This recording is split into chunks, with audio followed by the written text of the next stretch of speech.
Добро утро! Казвам се архитект Лъчезар Данаилов и в тази прекрасна сутрин за мен ще е удоволствие да надникнем зад строителната ограда на първата озеленена терасовидна жилищна сграда на Балканите. Заповядайте!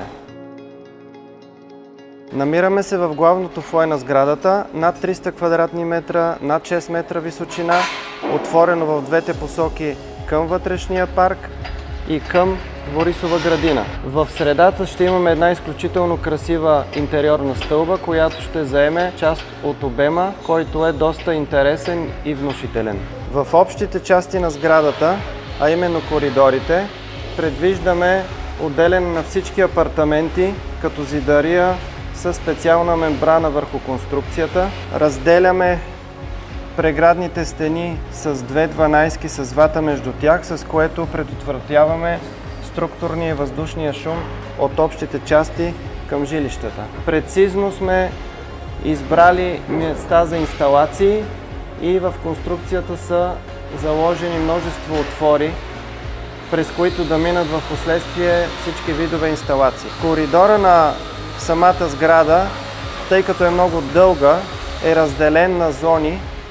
В момента от коридора се появяваме над главното фоайе на сградата. Можем да видим обема над 6 метра, остъкляването, което е към вътрешния двор и също гледката към парка. Тук е изключително красиво място, от което може да се насладим на обема, който е създаден на главното фоайе.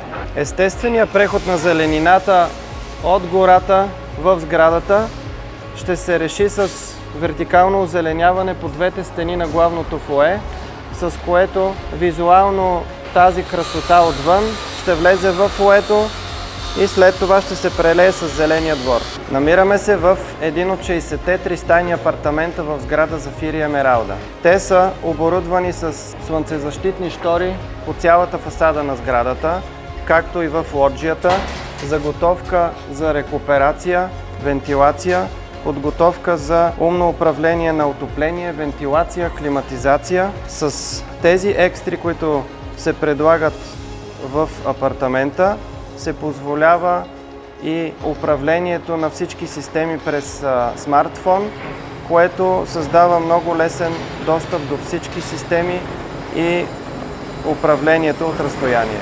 Още с градоустройственото решение решихме да отдръпнем сграда Зафир и Емералда в южната част на имота и да направим плавно стъпаловидно решение на всеки етаж, за да може тази сграда, която е съществуваща, да остане с прекрасната гледка, която имаме. С това терасиране ние създадохме доста конструктивни архитектурни, ландшафтни трудности, но успяхме да създадем едни страхотни апартаменти, които имат зелена зона, тераса и много високи дневни.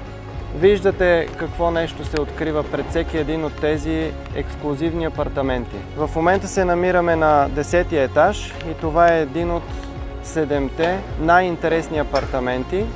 Може да се види и в разреза как дневните са високи.